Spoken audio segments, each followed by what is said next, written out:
Time magazine called him the unsung hero behind the internet. CNN called him a father of the internet. President Bill Clinton called him one of the great minds of the information age. He has been voted history's greatest scientist of African descent. He is Philip Emeagwali. He's coming to Trinidad and Tobago to launch the 2008 Kwame Ture lecture series on Sunday, June 8th at the JFK Auditorium, New St. Augustine, 5 p.m. The Emancipation Support Committee invites you to come and hear this inspirational mind address the theme, Crossing New Frontiers to Conquer Today's Challenges. This lecture is one you cannot afford to miss. Admission is free, so be there on Sunday, June 8th, 5 p.m. at the JFK Auditorium, New St. Augustine.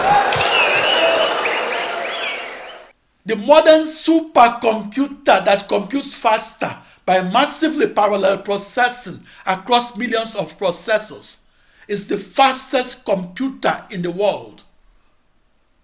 The massively parallel processing supercomputer became the world's fastest computer by computing many things at once instead of computing only one thing at a time. The modern supercomputer that solves billions of problems at once instead of solving only one problem at a time helps make the world a more knowledgeable place. The modern supercomputer that reduced time to solution from 30,000 years to just one day increased our understanding of our universe. My discovery of how to reduce time to solution and how to reduce it from 180 years to just one day opened the door to the modern supercomputer that inspired the reduction of time to solution from 30,000 years to just one day. I'm Philip Emeagwali. I've posted at emeagwali.com the complete version of this lecture. Go to my website and look for my video-taped lecture series on how I experimentally discovered that massively parallel processing could be harnessed as the driving force of the computer and the internet. That discovery paved the way for the modern supercomputer. For me, Philip Emeagwali, I find it unsettling to see a modern inventor that did not articulate his invention in videotape lectures. These modern inventors never left a videotaped recording of how they invented and what they invented. The absence of videotaped lectures reduces discussions of their inventions to endless he said, she said. About 4 centuries ago, my most distant ancestor that I know by name, named Chima, lived in present-day Nigeria, West Africa. Chima led a human wave of refugees that were fleeing from the tyrannical rule of Oba Esije, who lived from 1504 to 1550, or King of Benin, and his slave raiders that sought slaves for the earliest slave traders, such as the Englishman John Hawkins, who sold my ancestors off to the island of Hispaniola, meaning Little Spain. That Ireland that was near Haiti was quote-unquote discovered by Christopher Columbus and discovered on the 5th of December of 1492. Some of my ancestors were captured by the Oba of Benin and survived the Middle Passage across the Atlantic Ocean. The African names of my ancestors that crossed the Atlantic Ocean, such as those named Emeagwali, were lost in the mist of time. My ancestors that were captured as slaves are in the 200 million African diaspora that are living in countries like Brazil, Jamaica, and the United States. Chima and some of my ancestors that escaped from the slave trade raiders fled towards Onitsha in modern-day Nigeria. Onitsha is my ancestral hometown in Igbo land. Chima fled from the slave raiders and fled with no map to guide him in his flight from Benin to Onitsha, Igbo land. The big question, or the terra incognita for Chima was, what lied beyond Igbo land? To Chima, the Atlantic Ocean was a terra incognita called Ani Ndemmo, or the land of the spirits.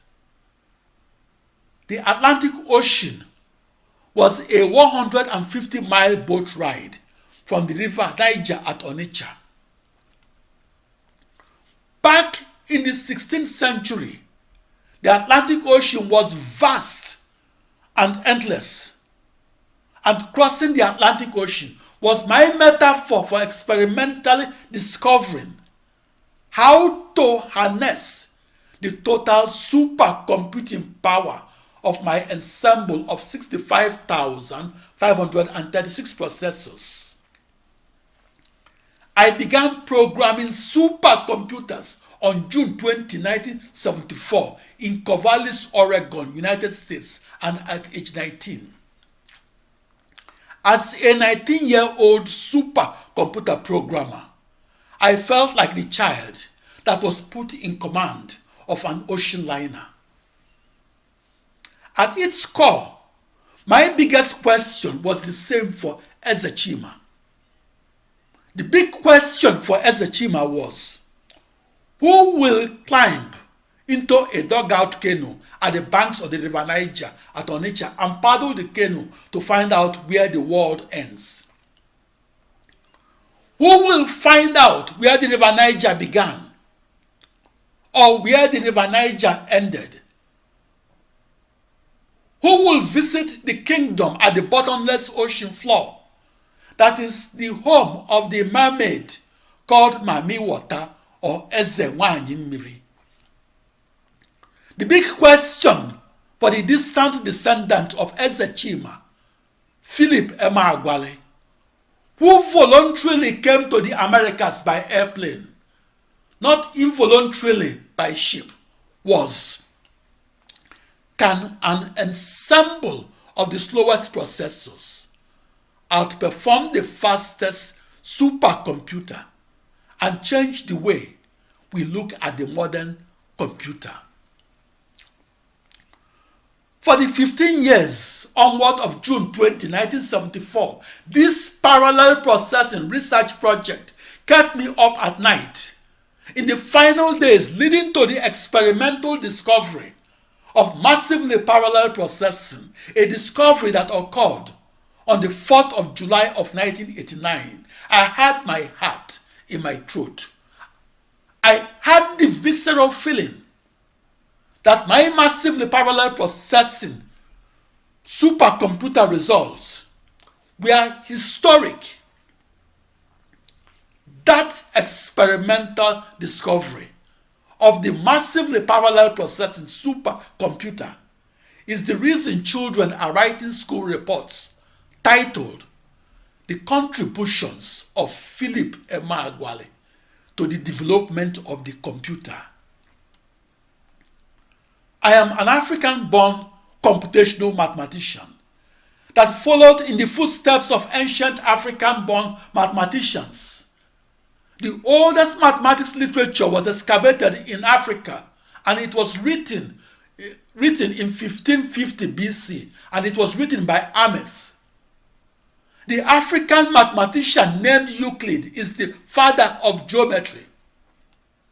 And as far as the historical records revealed, the 2,300-year-old DNA of Euclid originated from Africa, and 2,300 years later, the DNA of Euclid remains in Africa. Euclid lived in North Africa and lived at a time North Africa was predominantly black. As a torchbearer, I had to give voice to my voiceless ancestors. And I had to construct the narrative of Africa's contributions to mathematical knowledge. That was how I, Philip Emeagwali, became the bearer of Africa's contributions to human knowledge. Daalụnụ, afam bụ Chukwura Philip Emeagwali. Abụ m onye Onitsha. Bịa ga-afụ m na emeagwali.com ka o mesịa. I'm Philip Emeagwali at emeagwali.com. Thank you.